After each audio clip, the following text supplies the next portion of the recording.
Hello, everyone. Thank you for joining us for today's episode of Let's Get Vaccinated on HoodMed Chats, hosted with our partners at March for Science. Today, we are chatting abortion rights and all the issues surrounding the widespread bans that will probably be the death knell for abortion rights in the US, and what the slippery slope means for contraception access in the coming years.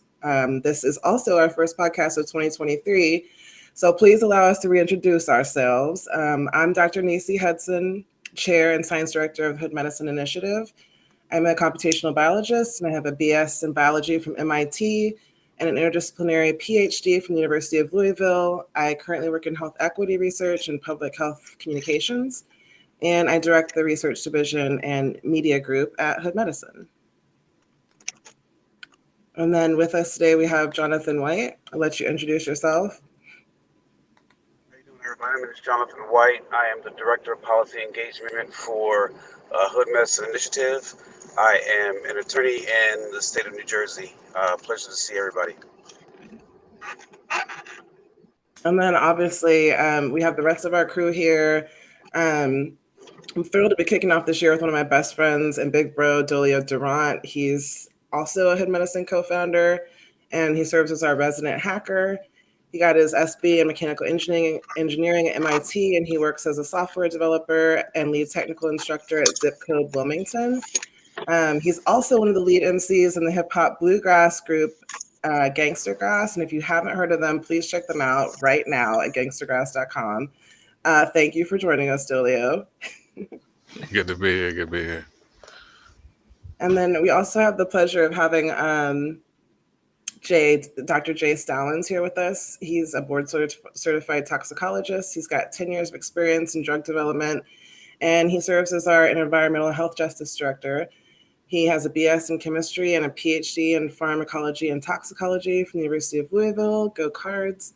And he works with Hood Medicine to highlight vulnerable communities affected by climate change and environmental injustice.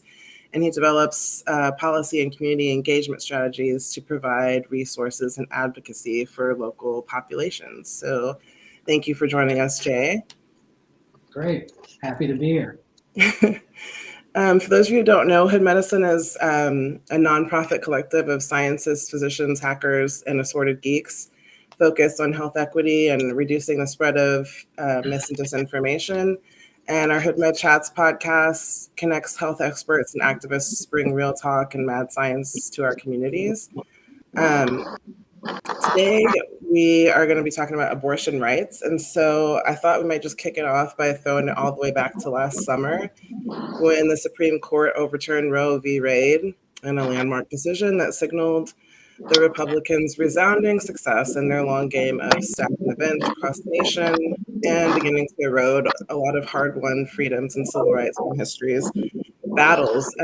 This move essentially allowed states to make their own decisions on abortion, and they've wasted no time really banning it everywhere. As you can see, this is from the Center for Reproductive Rights. This basically shows you which states it's banned in. It's mostly red states, obviously. And right now, in most of these states, the punishment would be multiple years in prison with no exceptions for rape or incest. And in some of the states, not even for medical emergencies. So I thought maybe before we got into the various aspects of how these bans will reverberate throughout history, maybe we'd like to go around and quickly get everyone's sort of opening thoughts on how the erosion of abortion rights has changed their perspectives on America and our jankety healthcare and justice system. So, Delia, why don't you kick it off? I don't know. It's not like, for me, it's I've been acquainted with the way the criminal justice system and the way healthcare system works in this country for long enough to where it's not surprising at all, because I've watched it incrementally move the needle backwards from just following history over the past 50 years or so. It should be a resounding alarm for all of those who were growing complacent, and maybe if it's somewhat encouraging, because it means that maybe people will finally start taking it serious. Yeah.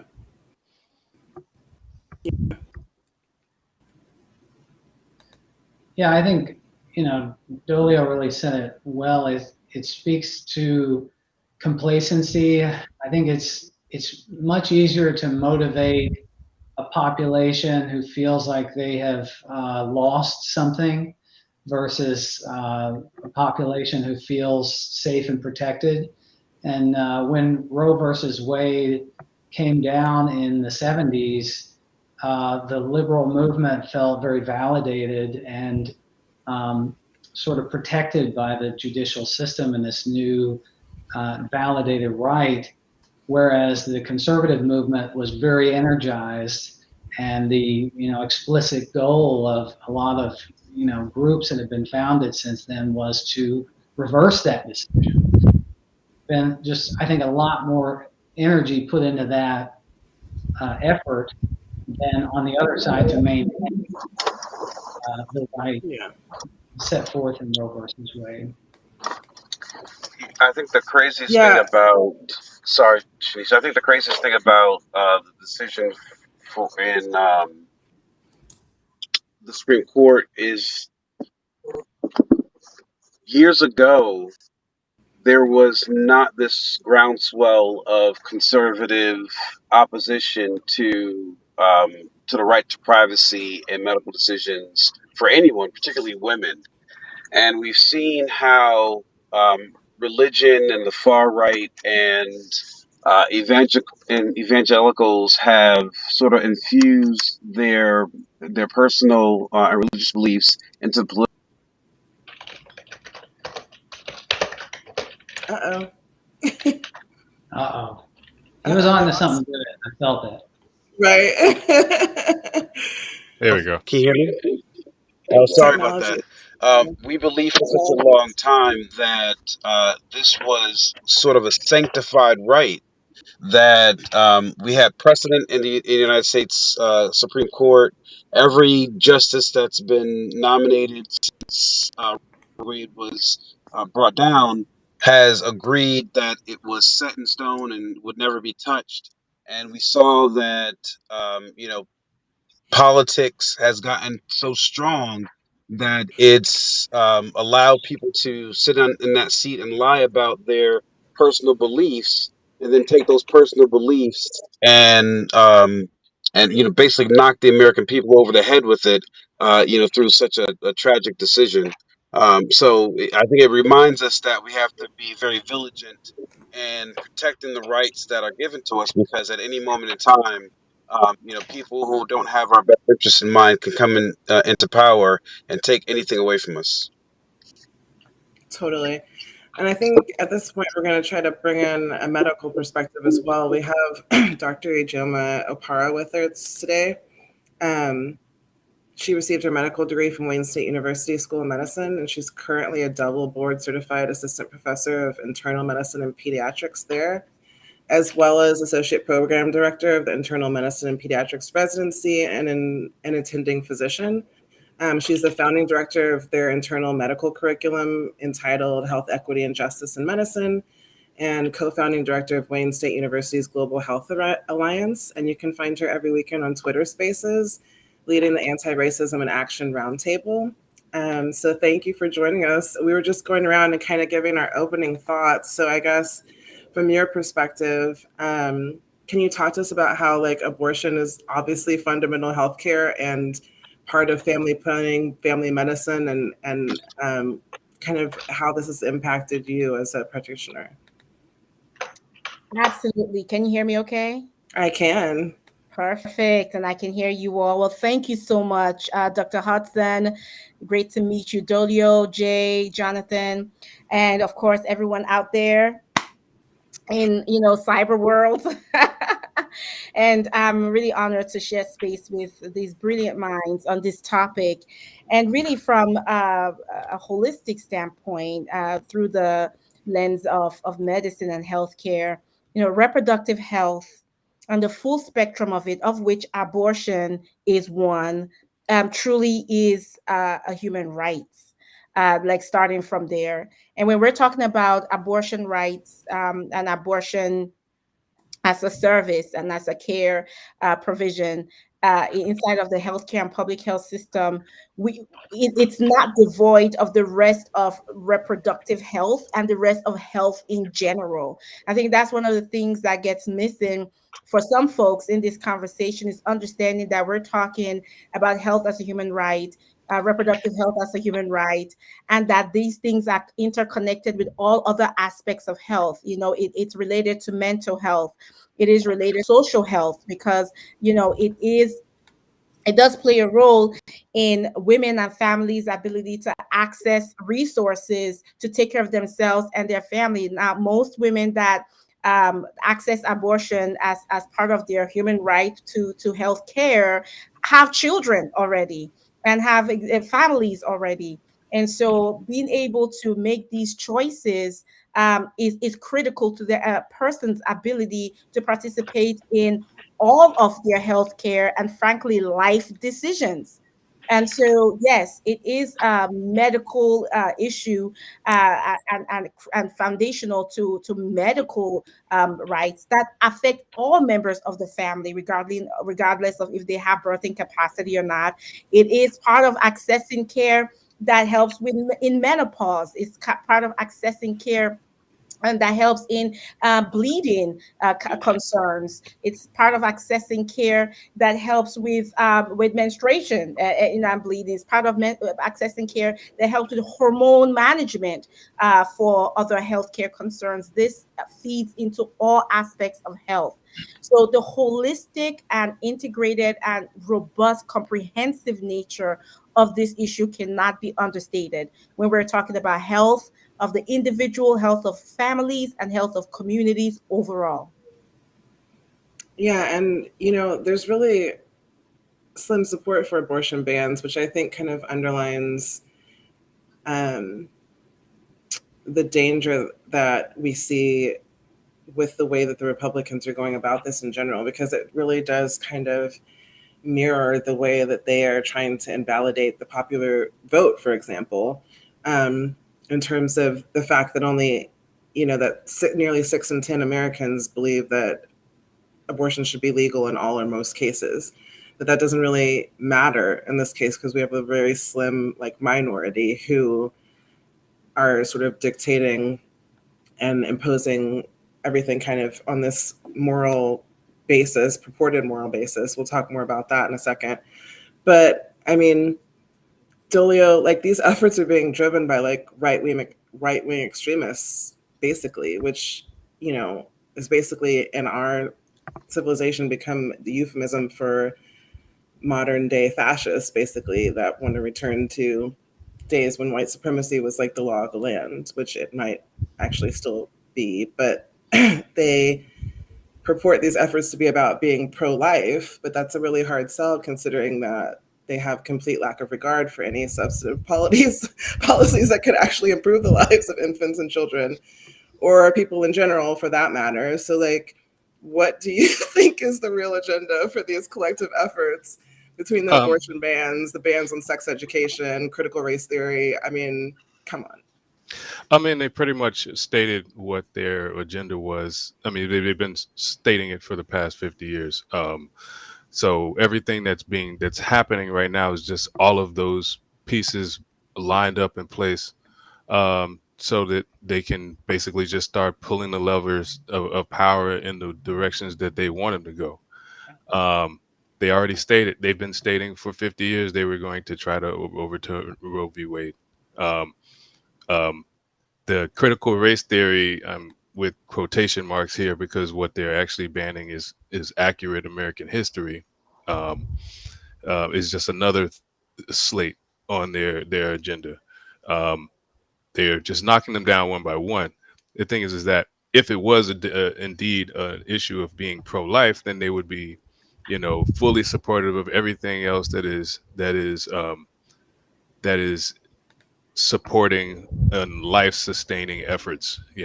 They don't really care about children once they are here. They don't care about homeless children. They don't care about homeless adults. They don't care about veterans. They don't care about just the unhoused in general. They don't care about people who are living in poverty.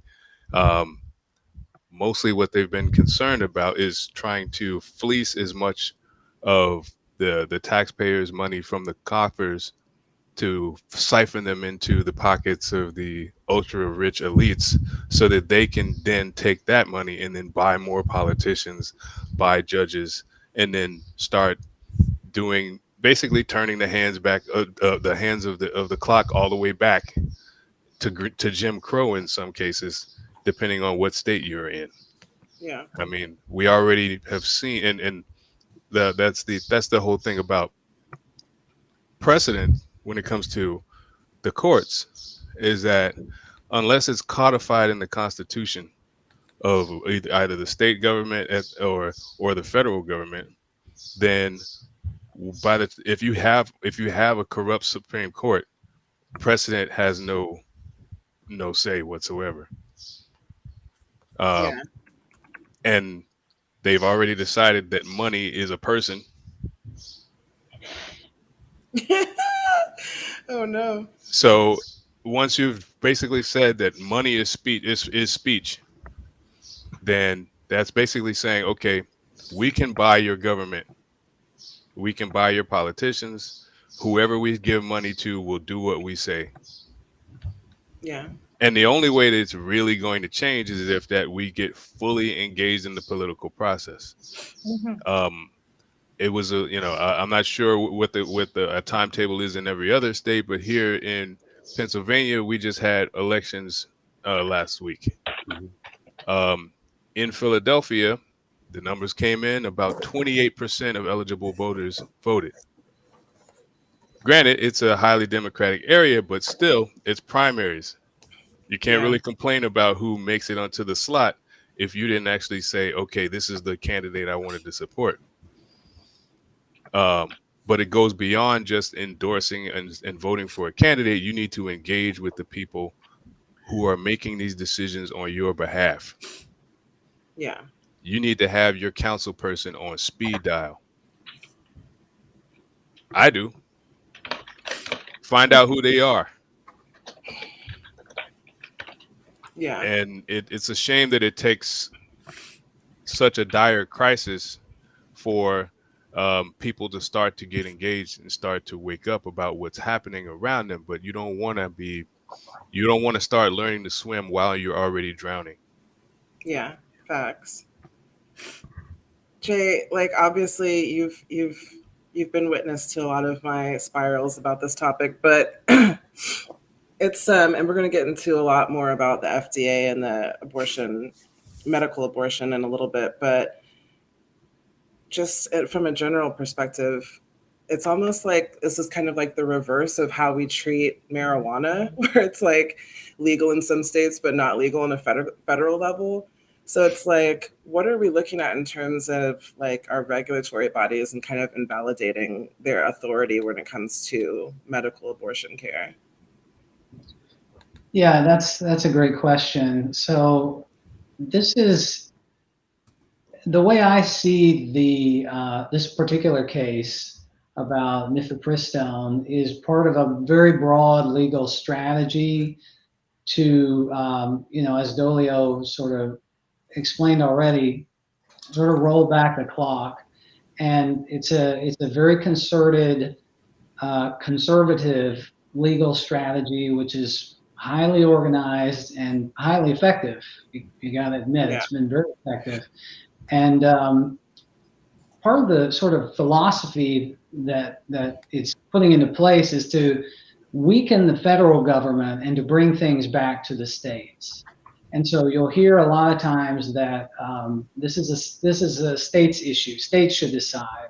If you ask a politician, what's your position on X, abortion, death penalty, whatever, education, well, the state should decide.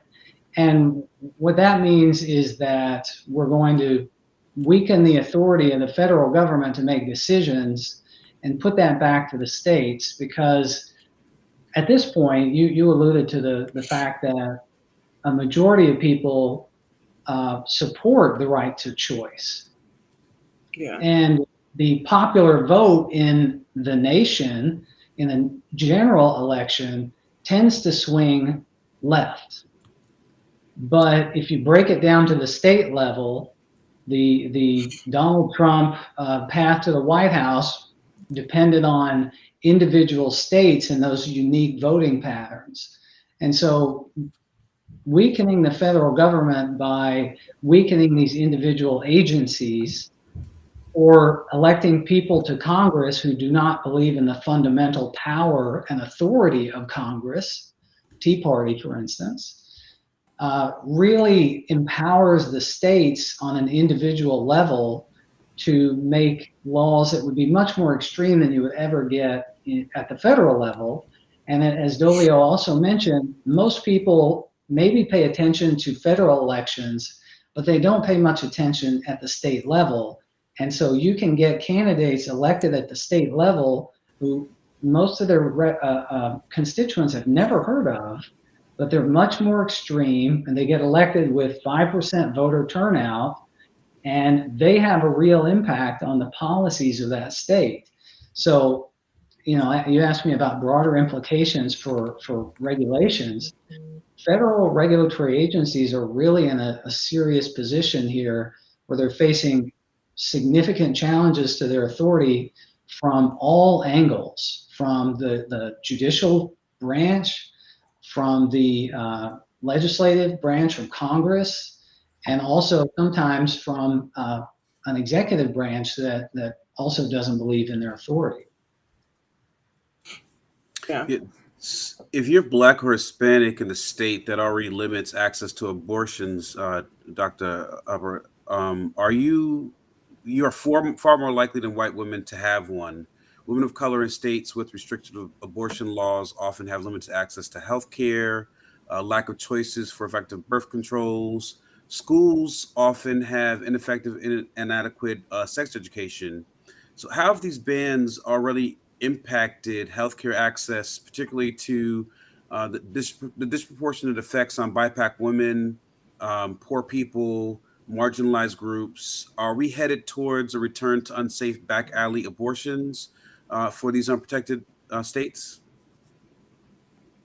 That's a great question, Jonathan. And, you know, one thing that we say in the reproductive justice space is that abortion bans and the attack on abortion does not reduce the number of abortions. It just increases the number of unsafe abortions.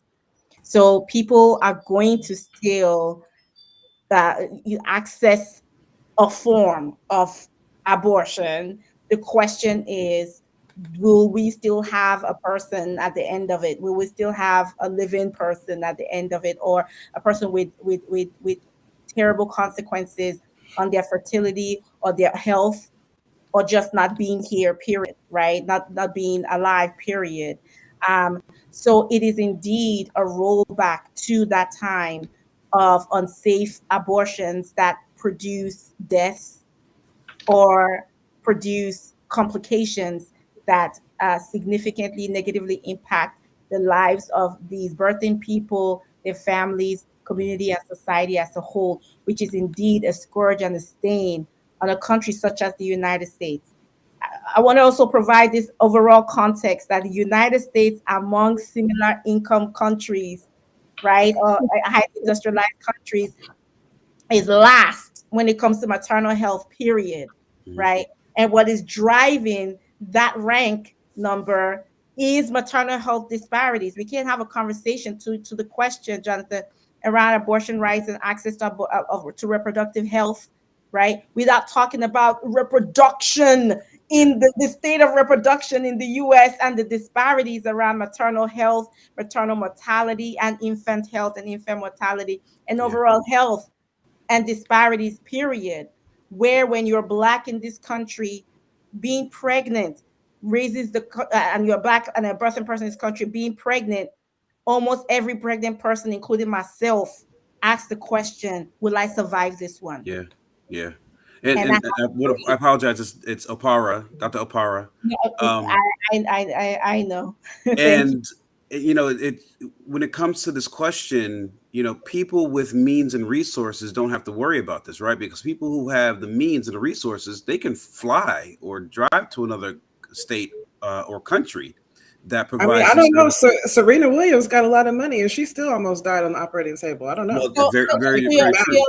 To your point, absolutely, that is very true. People with me, and so I would like to say white birthing people with means and resources, because when you're black with means and resources, exactly like Serena Williams, like myself, like Dr. I believe it was Shanice Johnson, and a number of other black women who are well degreed, overeducated, hyper educated, not Yeah. over. You can be overeducated, but you can be hyper educated, and well resourced. Once they find themselves within the healthcare system, there's a target on the back that has been structurally placed there by white supremacy. But I want to go back to pieces, because all of this is interconnected. What Dolio talked about, what Jay talked about, this has always been about power. Yep. Period. Always. And that's why, as Dr. Hudson talked about, these things are not happening by themselves independently. They are also concurrent with attacks on American history, world history, just basically the truth, called anti-CRT's attack on LGBTQIA, rights, and all the things that are going on, and anti-trans and anti-gay folks and anti-anyone that's not white, male, able-bodied, land-owning Christian. Okay. And it's all going back in time. All of that is for power. So no, they don't care about life or the living. They don't care. It's none of that. That's all narrative, right? When we know that pre-Civil War, and this also comes back to the whole federal and state rights thing, which we know this whole business with federal and states is out of slavery. There's really literally no policy in this country or law that you can't trace back to slavery. Amen. And Facts. and so when we recognize that connection pre-Civil War, half of the folks that were taking care of reproductive health in this country were basically black midwives. The other half was indigenous and white. So abortion has always, I think this is an important internalization for us, being part of like the reproductive and health and public health, even before those things were like formal fields. We now call them healthcare and public health, but the then healthcare infrastructure of the country normalized.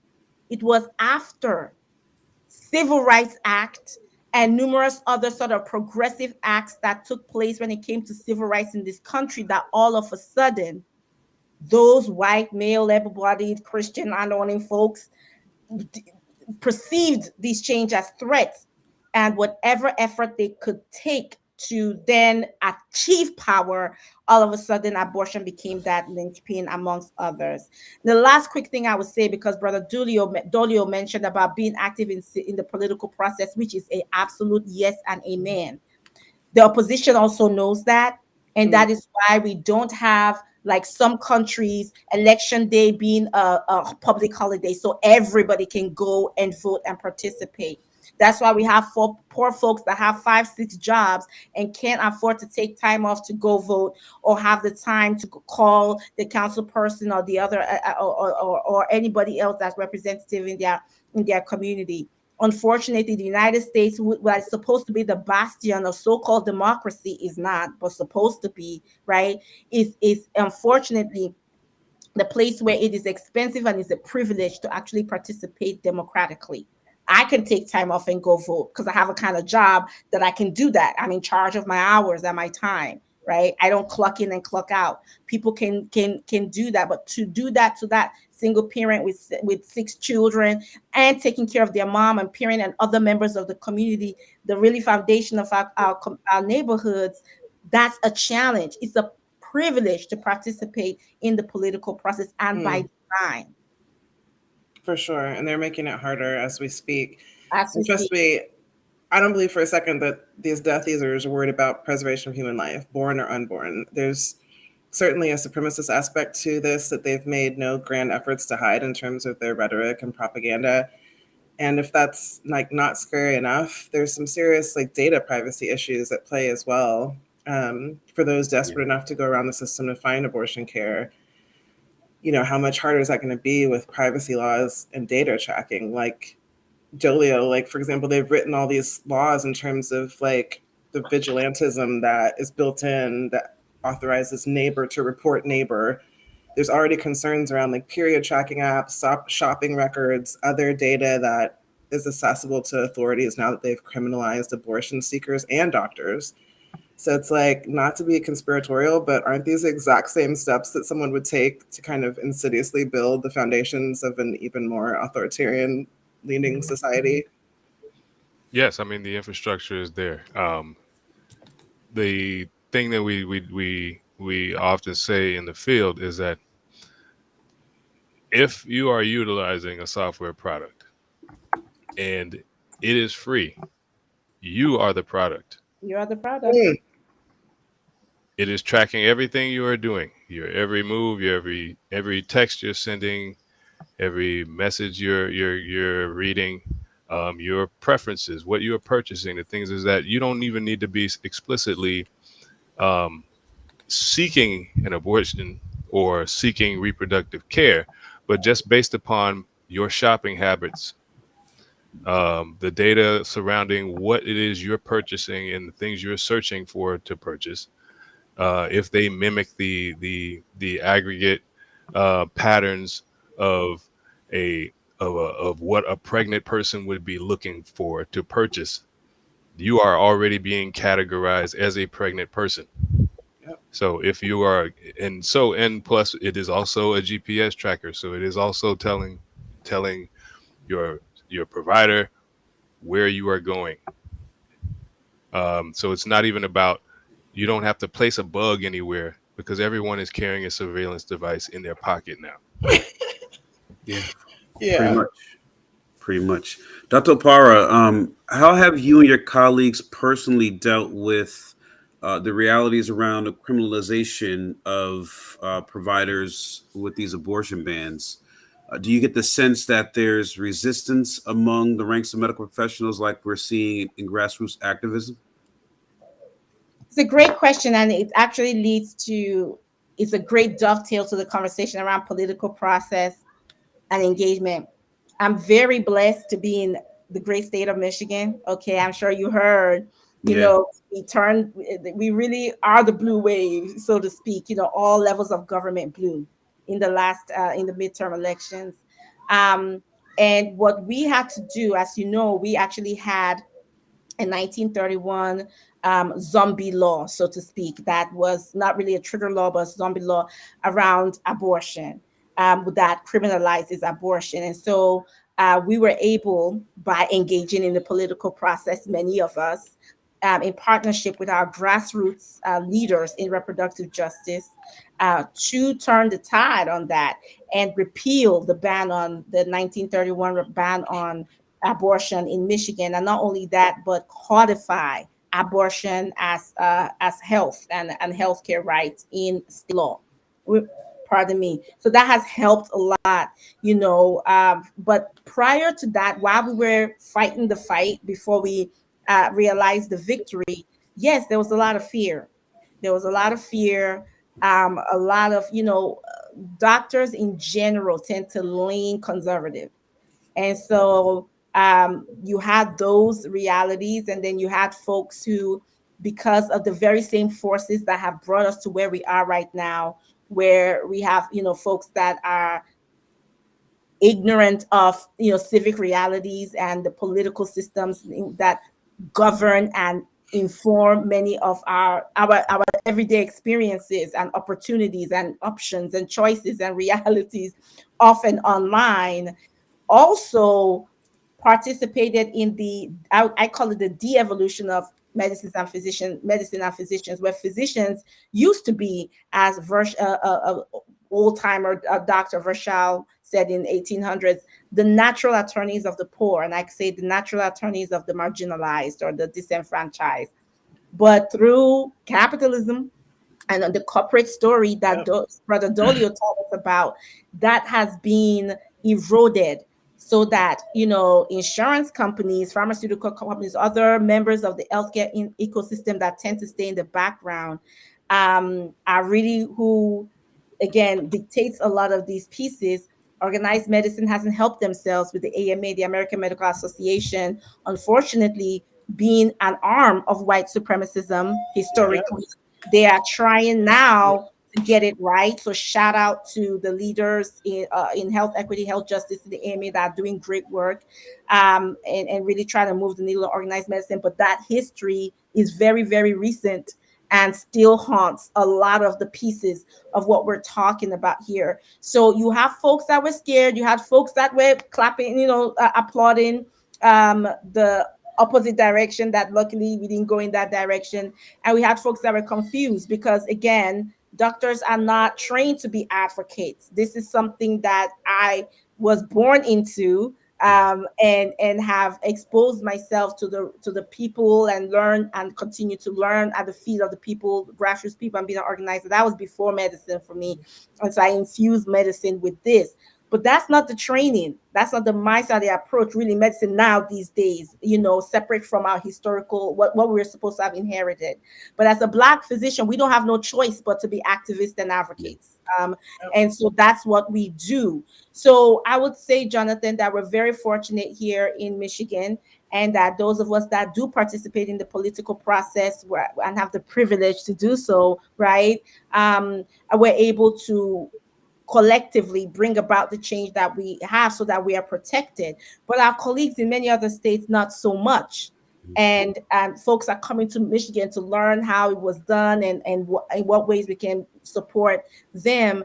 But it is definitely a mixed bag. And my heart goes out, to all my colleagues that are trying to do good work, but are stifled. But again, that's the call to action that we as physicians, we have to take back that original mantle of advocacy, and not just kind of think that none of, like, all the politics is out there. I have colleagues that talk about keep politics out of medicine. I'm like, dude, medicine is political. What are you talking about? Always has been. It always has been. Like, again, We've codified racism in the U.S. based on unethical experimentation. Period. Come on, man. But when they don't know, when they're out here banning books and banning everything else, how do you know this? You just wake up and be like, well, just here to help people. Okay, yes, and a whole other thing. So those would be some of my comments. And I again just really shout out to my colleagues in other states that don't have the same experience, unfortunately. Following up on that, and sort of connecting it back to some of the commentary, some of the fabulous commentary you made earlier about the disparities when it comes to maternal health for Black birthing women. Historically, we've had doulas and midwives in the Black community who have sort of filled that gap, right? To offer, very personalized and care driven, medical assistance for women giving birth. Can you talk a little bit about the danger that those folks are in now with these efforts to ban abortion, and are they worried or concerned about their livelihood as we see physicians taking a more conservative stance with offering services because they're afraid that they may fall within those new laws that are being passed in states across the country? Right. And those are the people that physicians need to learn from at their feet. And so, far be it for me to speak on their behalf, because we have very, amazing doulas and midwives that have, again, always led this work of reproductive justice. And so I want to always just acknowledge and shout them out as the Black and Indigenous women that are no joke when it comes to reproductive justice. A lot of them midwives, doulas, etc. So yes, they are absolutely part of this, ecosystem. But I would say that they are probably leading with more courage and commitment than the rest of folks, because I think all their work is steeped in courage and their closeness and intimacy with their clients and patients cause them to indeed just move differently, in this space. But they're absolutely also at risk, like all abortion providers in these areas where it's illegal are absolutely placed at risk.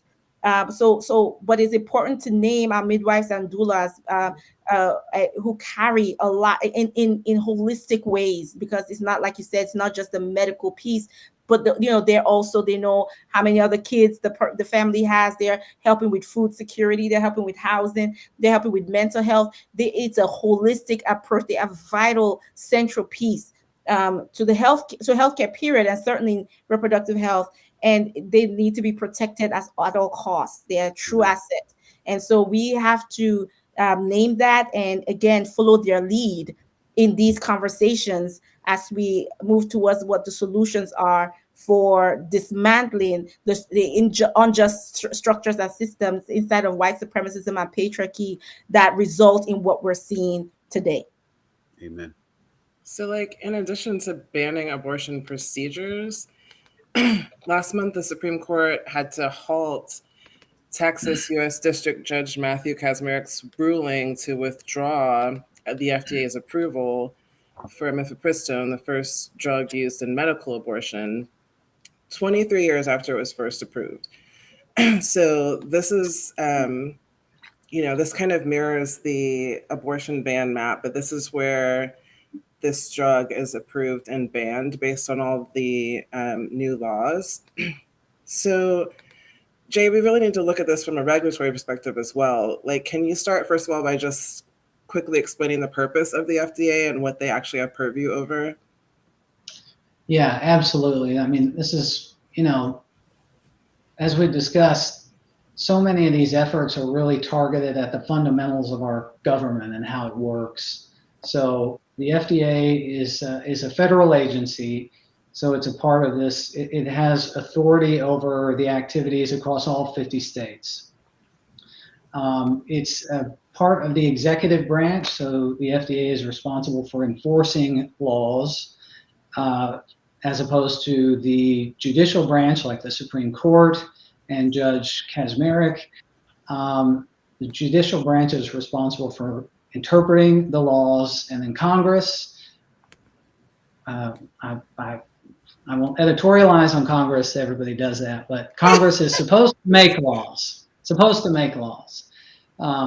so the FDA is responsible for enforcing laws about regulation of a huge number of products. Actually, it's not just drugs. It does include drugs, everything that you get a prescription for, and everything that's over the counter at the pharmacy, from Tylenol to Flonase and everything else. They also regulate animal drugs, everything from the veterinarian, medical devices, tobacco products, cosmetics, everything that goes in our food supply, everything you put on your face, all your body lotion. They have an enormous scope. It's a huge federal agency, 18,000 employees across the country, $6.5 billion annual budget.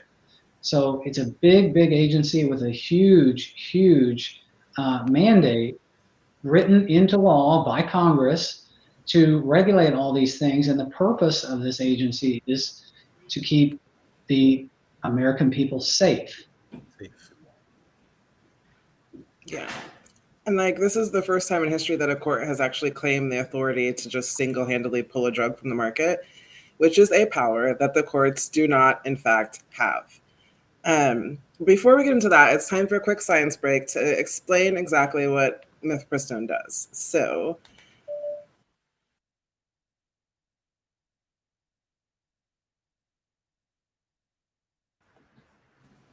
mifepristone is one of like two medicines that you have to take for medical abortion.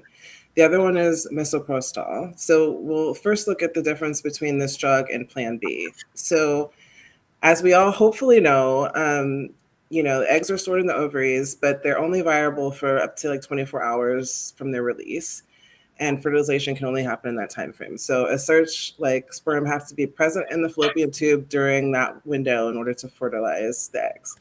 But sperm can live in the reproductive tract for up to 5 days. So having unprotected sex at any time during that 6-day fertile window, 5 days before and on the ovulation day, can potentially result in fertilization. And that's just sex ed 101, which we are going to stop teaching to the children, apparently. So Plan B actually kind of helps delay ovulation so that sperm and egg can't meet. So you can take the so-called morning after pill up to 5 days after unprotected sex before pregnancy has a chance to happen. But morning after pills don't cause it if you're already pregnant. So this is like kind of the fundamental difference between the drug they're trying to ban and like this over-the-counter Plan B. So there's one type that you need a prescription for. It works the same way as Plan B, but it's more effective, especially for people that weigh over 165 pounds, because we've talked a lot about how Plan B isn't necessarily as effective. But when we're talking about mifepristone, which is the drug that they tried to ban, it blocks a hormone called progesterone that's needed for a pregnancy to continue. So then when it's used in conjunction with misoprostol, it ends the pregnancy through 10 weeks gestation. So you block the progesterone first, it ends the pregnancy, then you take the second drug, which causes contractions that then expels the embryo from your uterus. And so these medicines are actually what they refer to as abortion pills. And they have been a safe way to have abortion for the past 2 decades. So it's insane that they're trying to ban them now. So I guess, in terms of like the potential negative outcomes of a federal ban, Jay, I mean, what are like the wider implications there? Yeah, the implications are significant and really unprecedented. As you already said, this is the first time any court has overturned an FDA approval. It is remarkable. I work on FDA regulated products every day, and I can't fathom that this would work. I mean, one of our viewers said it feels like you're in the Twilight Zone. It's just unbelievable. So if you think about real world implications of this, just about FDA and drugs, what could this do? This could definitely, if you take away mifepristone and the first drug in this 2-drug combination for medication abortion, you could definitely see increased surgical abortions, which comes with the risk of increased complications. You could also obviously see decreased access because surgical abortions are much more tightly regulated from state to state. So decreased access obviously could lead to very unsafe medical practices. As Dr. Opara already said, you don't decrease the number of abortions, you increase the number of unsafe abortions. So as we move people away from medication abortions, we move them closer to unsafe surgical abortions. We could also see more medication abortions using misoprostol alone. That is also an option using a very high dose of that drug, but that also comes with a higher risk of complications. So the implications, just considering the drug itself and the FDA implications there of women's health, are extremely severe, and they all lead to negative outcomes. Dr. Opara, through this attempted invalidation of its FDA approval, though this attempted invalidation of its FDA approval was temporarily thwarted, what's the actual impact to patients who have lost access to this safe and reliable early-term medical abortion option in the states where abortion bans have been implemented? Right, absolutely. Just pretty much Jay has outlined it beautifully.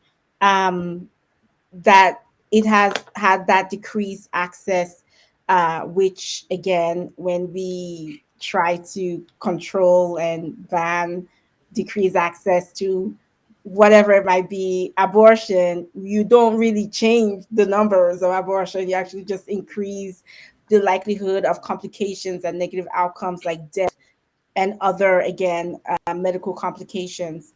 The other piece that we don't talk about, I want to introduce the mental health piece, and also again the sort of negative impact on the political process it's overall. I mean, we have the idea of democracy, we don't have real democracy because, as Mm.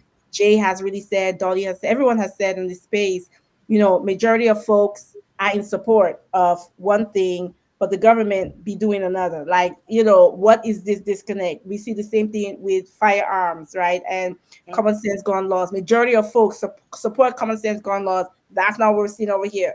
So understanding this disconnect and this sort of like, you know, this oligarchy of folks with, you know, money and corporations that truly, you know, running things, and that's again a larger conversation.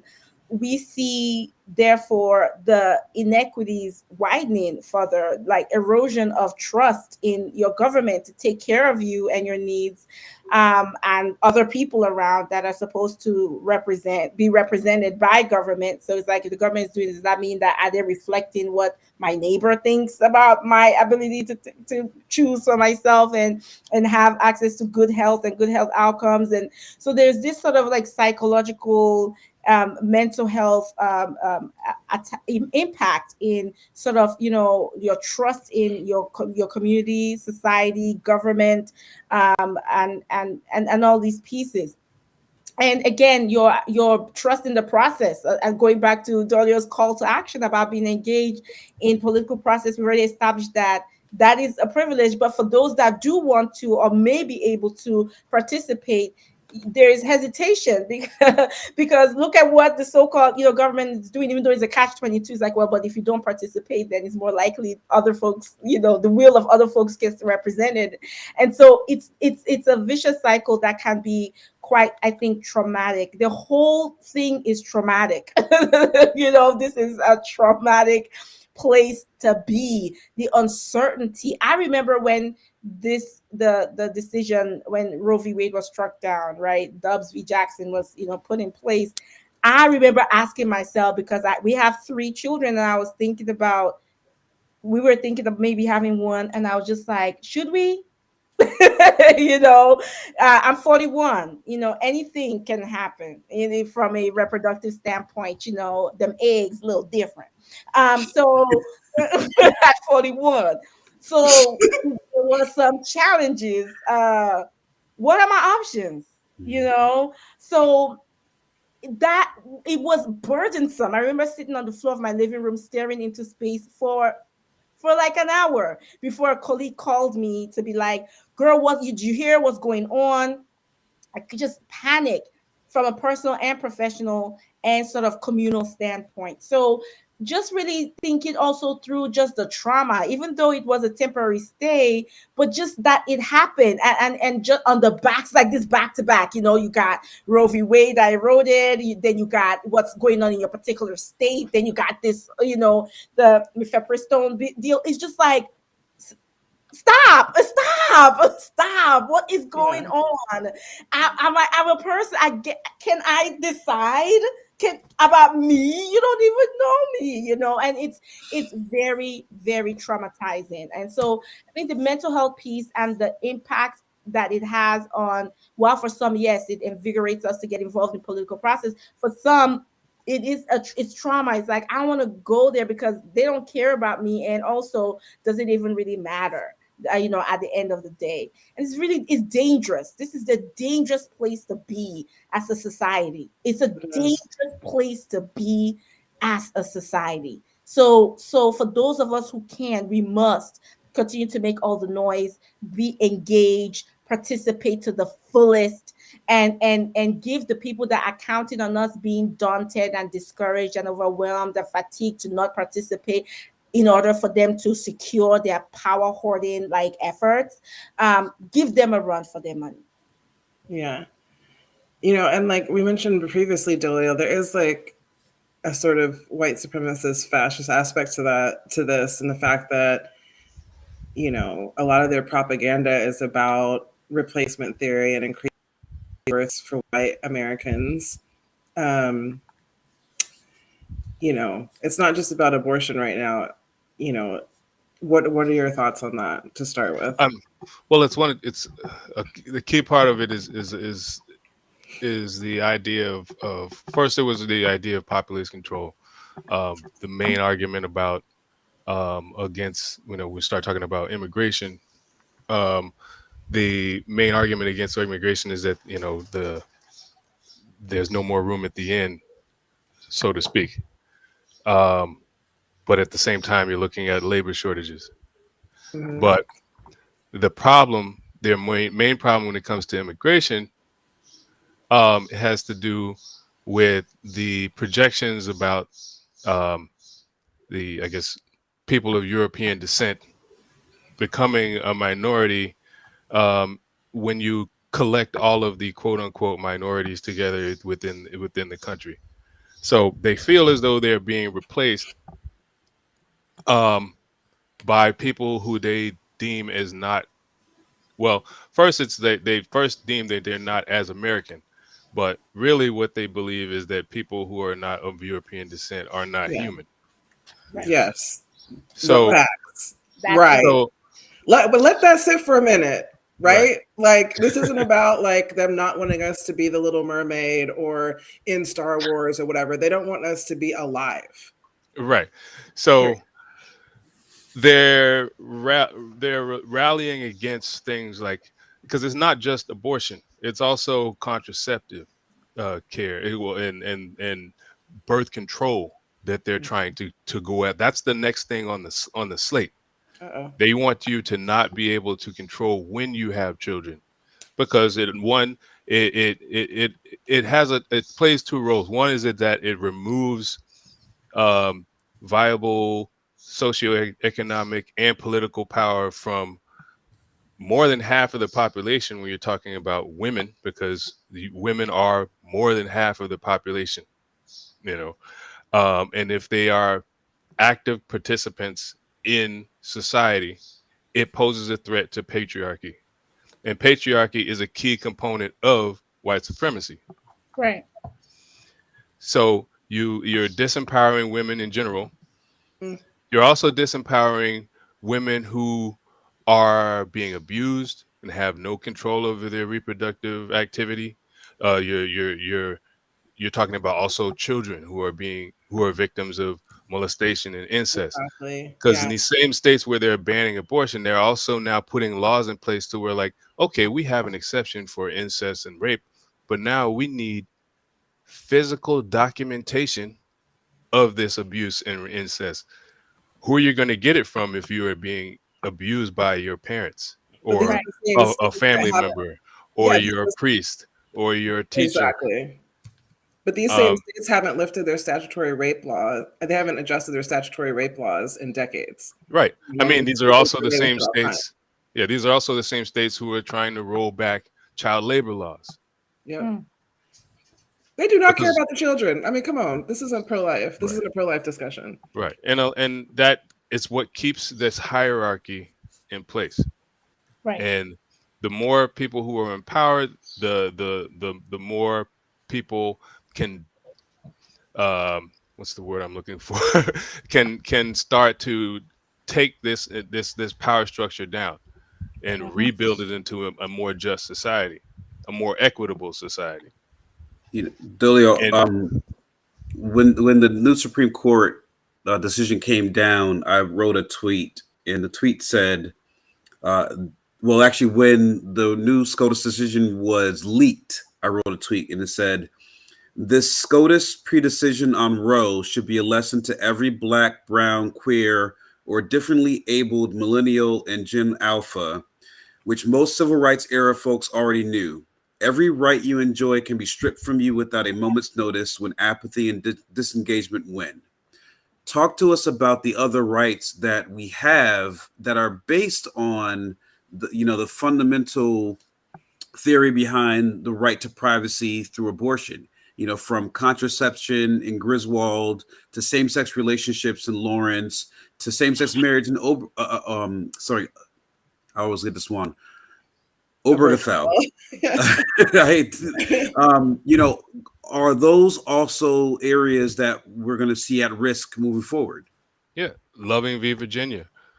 Brown versus Board of Yep. Education. These are all things. Yep. These are all fundamental rights that we take for granted, but that are only in place because of Supreme Court precedent, not codified in law. And right now we have a court that has been bought and paid for. Right. Yep. Literally. Even the bench is Literally. sacred. The Supreme Court is completely compromised as a balancing trifecta of our government. Period. I don't know if Loving v. Virginia would be at risk while Clarence Thomas and Ginny doing their thing over there. So I think they might just hold that There's one. probably an exception to that one. I don't know. Clarence, He seems I'm to a- be very much for sale. Yeah, I'm of the firm belief that he might see it as his only escape. Oh my God. Oh God. But this, he seemed very comfortable in the sunken place. I don't know. yeah. But it's not just the 9 of them. Like they've bought so many, like this throughout the entire Trump era, they installed hundreds of judges, right, Dolio? Yes. But in a lot of ways, the first domino to fall was the Voting Rights Act. Yeah. Mm-hmm. Yeah. And to that point, folks have to be vigilant about recognizing and capturing their political power to move forward. Our legislators and government officials to protect these rights that we need. But we also have to make sure that the people that are in office are innovative enough to see these attacks coming and push forward laws and policies that will protect these things despite the attacks that are coming down the pipeline. Yeah. Yeah. And we also have to make sure that the people that we're electing are vetted. Don't just, not just because they say something cool, follow what they did before they started running for office. Yeah. For sure. Because these people are coming in and then switching sides. We always, I feel like, get exploited as a voting bloc in general. And, a lot of the Democrats, for example, depend on the Black voting bloc, but then they get elected and, just leave all of our priorities in the wind. I'm to the point where I feel like they're completely complicit because nobody loses that hard, if it's not on purpose. It's like they never follow through with what they promise in the election cycle. Jay, how do you think, this bodes in terms of like we're saying the perversion of the courts and also like the separation of church and state upon which this country was supposedly founded? Because a lot of the propaganda is around like these so-called morality. I don't believe they have morality. That's just me. But the sex education banning in schools, the abortion bans, all of it's around their religion, which I thought was separate. Right. Yeah, I agree. I mean, during the, Dolio mentioned vetting, and during the Supreme Court confirmation process, potential justices are always asked about what role their religion plays in their jurisprudence. And, they always opine sort of vaguely about this, but it's very clear with the new supermajority that religion is playing a significant role. And, the writing is there clearly. So I think that, we've talked about the Roe versus Wade. We're looking at mifepristone now. These, Jonathan was talking about these decisions that are specifically based on this right to privacy, which are really prime targets for the morality police, for this conservative movement to go after, gay marriage and so on and so forth. So just based on this one judgment alone about the FDA, you could have decisions following up about contraceptions, both the pill and something like a condom or a diaphragm, which are also regulated by the FDA. So if one falls, then everything can fall. Hormone therapy, fertility treatment. So if they want to regulate reproduction, they could do that. it's just, I think that these conservative beliefs are really playing a significant part in pushing policy actions right now, not just on women's health, but also on, anti-LGBTQ actions and everything else. And, Shanice mentioned already that the left is complicit in these actions. I feel like our politicians sometimes, when I feel sort of doom and gloom, that they just get elected so that they can get on the news and make some money from their name, image, and likeness. And the only things that really get done are these sort of extreme, hardcore culture war issues, which are really focused on these morality clauses. So I don't. Those are the things that get people to the polls, unfortunately, and we need to find some way to reverse that. Yeah. Before we wrap up, we want to get everyone's perspective on the bigger picture, and then we'll have final thoughts. Dr. LaPara, how important is sex education and birth control going to be in the coming years until we figure out how we're going to push back on this assault on civil liberties? It's going to be critical, and I would tell you, as proud as I am of my state, that the great state of Michigan, this is an area that we need to certainly step up, and to be able to provide sex education, reproductive health education as part of an overall health education strategy is going to be really critical and protective too. Right? Because when we have children who are a vulnerable group, they shouldn't be, but are unfortunately placed in that position, who are also vulnerable to abuse and sexual assault, etc. We know that children that have language and have understanding of healthy human sexuality, they are less likely to be victimized because they have language. They're able to talk about what's going on. They're able to advocate for themselves. Again, we wish that they're not put in that situation, but this is the reality that we're living with. So looking at it through a robust lens that also includes the fact that arming our children and families with information is power, knowledge is power, and it's power to do what? To advocate for yourself and others. It's power to change, right, our community, our society, to create the world that we're looking to create. We cannot do that uninformed. We cannot do that being ignorant. We need our children, our young people, to grow into older people that know how their body works, that understand how sex works, that understand what is healthy touch and unhealthy touch, to understand consent, to understand consent and what body autonomy means and looks like, and can articulate that.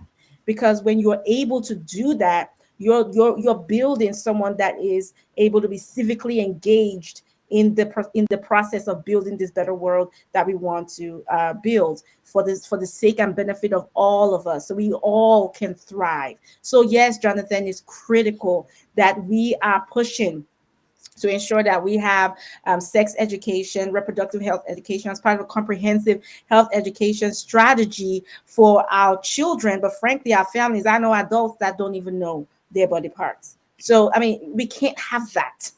We just can't have that, okay? So we have work to be done, and it starts locally and grows from there. Yes. Delia, how can we protect people's data privacy even as we head into an age where we'll be even more reliant on digital tech? How do we protect each other even in an analog way in terms of these vigilante laws and protecting our individual freedoms? Honestly, that's a much longer conversation, but it totally is. But in the context of abortion rights, I guess. I mean, unfortunately, a lot of these apps that you would find useful for things like tracking your menstruation and your cycles and things like that are, depending on what state you live in, check the laws in your state. If it is one of these repressive states, then delete that app. Don't use it. Um, be very wary of what your shopping habits are when you're doing things online. Make sure you use a VPN, um, so that you can Like, are we to the point where people are gonna have to buy their tampons with cash? You know what I mean? Like, how far does it go? if you live in Florida, probably. Um, Probably. um, Yeah. yeah, I mean it's getting to that point. You're gonna have to be more protective of your data. Um, a lot of online activity is going to have to be, you know, dialed back. To be honest, it's just that because we know that these people are collecting the data. Uh, I know because I'm the person that parses through this data. Um, so that's what it's boiled down to. The privacy is not a thing anymore when it comes to what you do online, because most people are not going to read all of the terms of services. Right. The United States laws regarding the data that is collected on you um, are not as robust as the laws in, say, Europe. In Europe, you have to give consent for every piece of data that is collected on you. Not so much here. You pretty much as soon as you go into whatever search engine you're in, or if you're using an email provider that you're not paying for, which most people probably are using something like a Gmail or a Yahoo or whatever. Um, the data is being collected. If you're using Gmail, every email that you are exchanging is being parsed for data and being cataloged. That's how they do the predictive search. When you're starting, to type in a thing, and then it just finishes what you're trying to look for, because it already knows that the discussions that you're having. So if you live in one of these states where they are being repressive with their laws in such a manner, you want to be wary of what you're doing, especially if you're in a state like, say, Texas, where someone can basically place a bounty on your head if you're wanting to seek reproductive care that the state doesn't deem you worthy of. We're going to have to learn. We're going to have to teach people about VPNs and Totally. privacy browsing. In the near future. Yeah. I agree. I want to learn.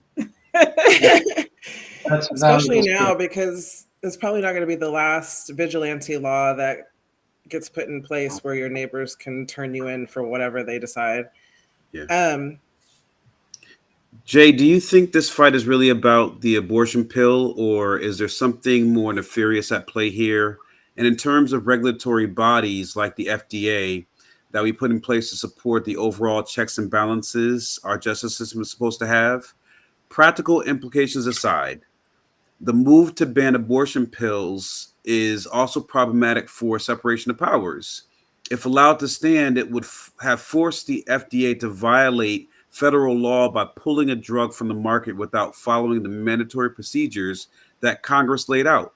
What does that mean for the FDA officials and drug makers and their protections? How are regulatory bodies like the FDA and EPA going to protect their authority and integrity through these troubled times? Yeah, that's well said, Jonathan. And I think the bigger picture here, we've already touched on this, the structural elements of white supremacy have some roadblocks in place, and there is a concerted effort to remove some of those roadblocks so that we can roll back the clock, as we've already discussed. And so, in my view, this recent legal action around the abortion pill is part of a very broad, concerted, and highly effective legal strategy to challenge the authority of the federal government, the executive branch specifically. So the conservative side calls it the administrative state. We're tearing down the administrative state. The last big Supreme Court decision was West Virginia versus the EPA.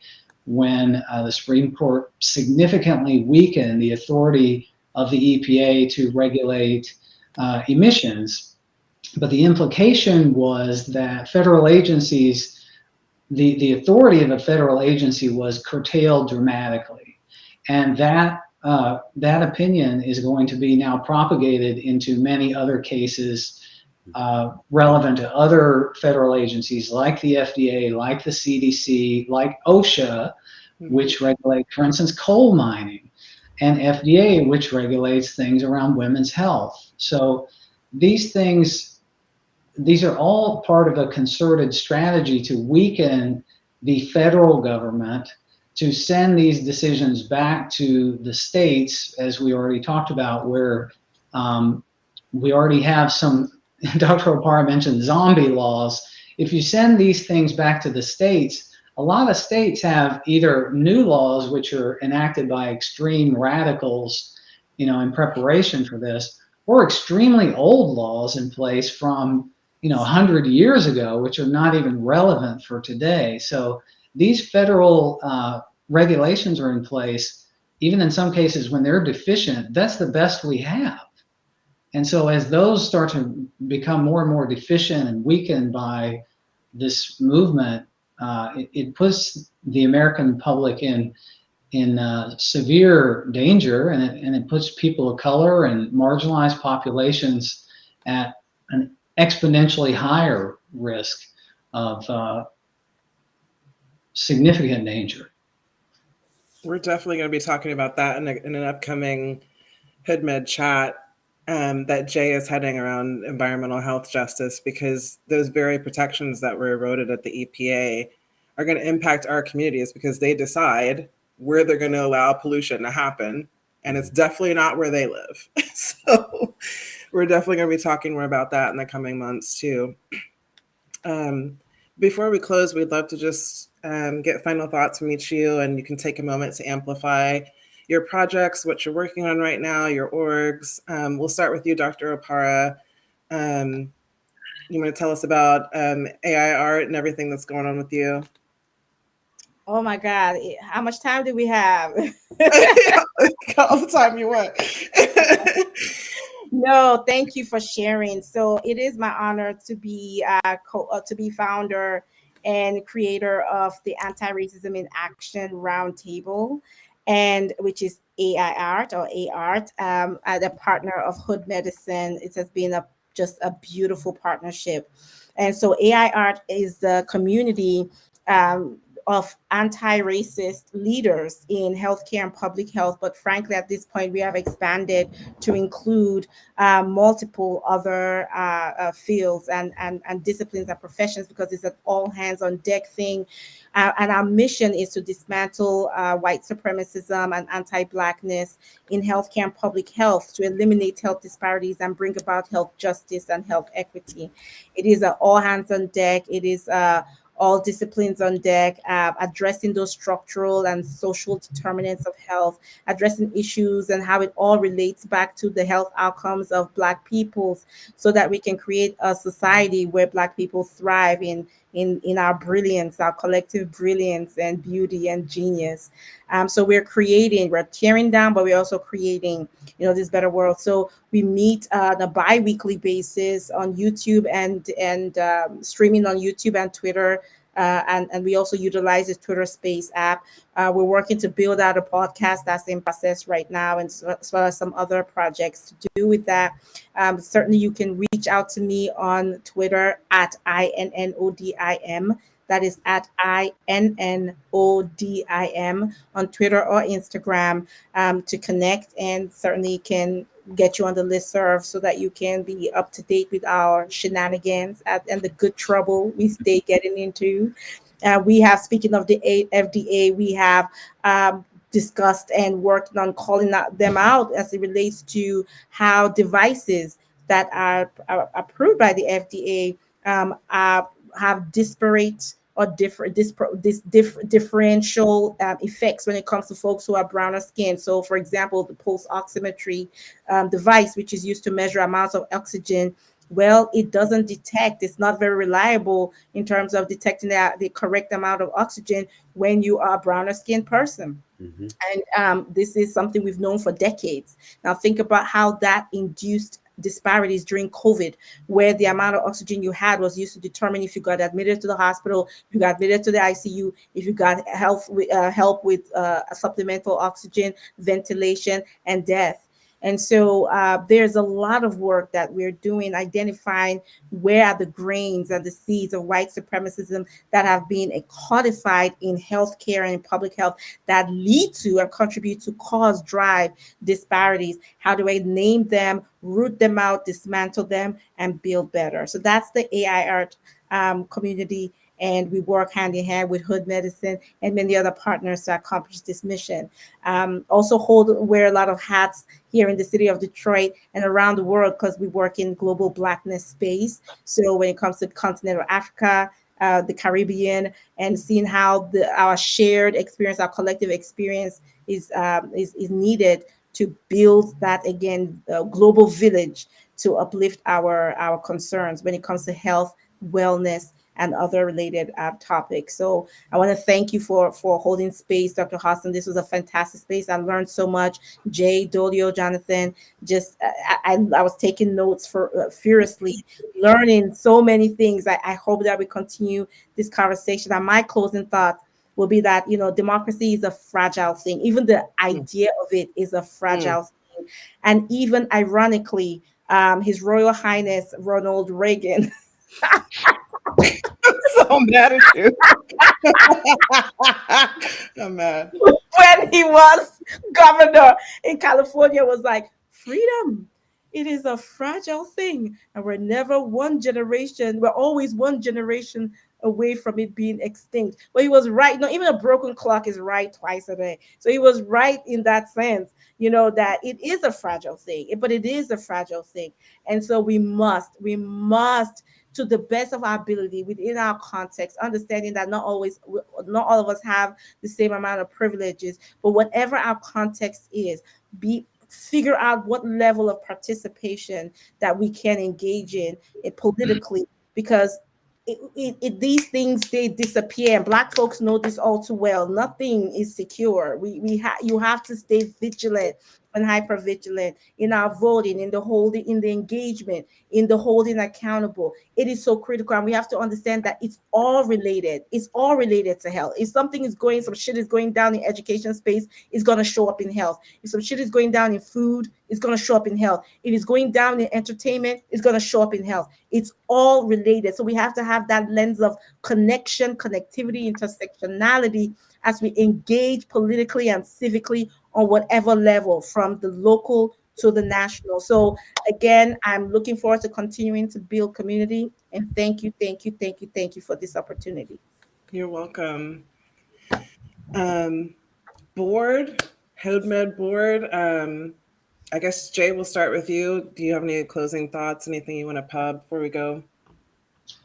Yeah, I think I'll just repeat what you said earlier. We're working on the environmental health justice podcast about the Rubbertown neighborhood in Louisville. So look for that coming up in the near future. We're very excited to work with our colleagues at the University of Louisville on putting together some really interesting programming. So it's going to be very cool and coming up soon. So I just want to repeat what Dolio said earlier, call to action.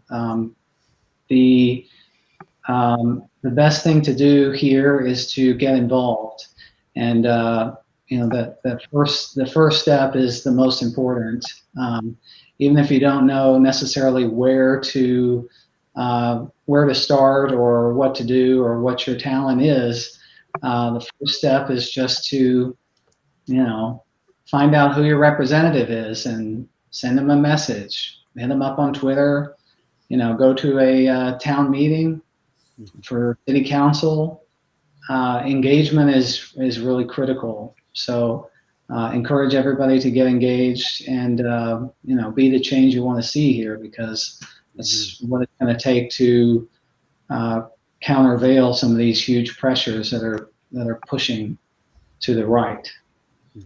Yeah, we're definitely going to need to build the resistance, and we're already like starting way behind the 8 ball.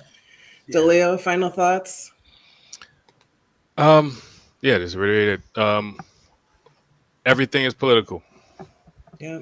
Everything is political. Science, technology, education, health, environment, everything is political because there's somebody making those policy decisions that influence what all those things are doing. Um, like Jay said before, do it. You don't have to do much. Just do something. Mhm. Just get involved at the local level because every massive problem you see at the federal level started somewhere at the local level. They all had to work their way up that chain before they got to that big pot where they're crapping down on everyone. Yeah. Um, Other than that, just want to send a shout out to the Western State Center, the Braver Angels, and Oxfam. Cool. Jonathan? I just want to thank everyone for joining us today. To thank our listeners for tuning in to this episode of Let's Get Vaccinated on Hood Med Chats, hosted with our friends from March of Science. At Hood Medicine, we bring you real talk and mad science so you can make the right decisions to keep your loved ones safe. Please follow us on Facebook, Instagram, and Twitter to support our effort, donate to our cause, or find out about our next events. Visit hoodmedicine.org or find us on social media at hood_medicine on IG, Twitter, Linktree, and TikTok. Hood Medicine Initiative, all one word, on Facebook. You can also support us through Bonfire at our Gorilla Gear merch shop. And be sure to come through to listen to our expert scientists, physicians, hackers, and assorted geeks on Routine Checkup with Hood Medicine every Monday morning at 11 a.m. Eastern on the Larry Daniel Favors Show on Sirius XM Urban View, channel 126. Thank you again. Stay safe, get vaccinated and boosted, and remember, we all we got. Show.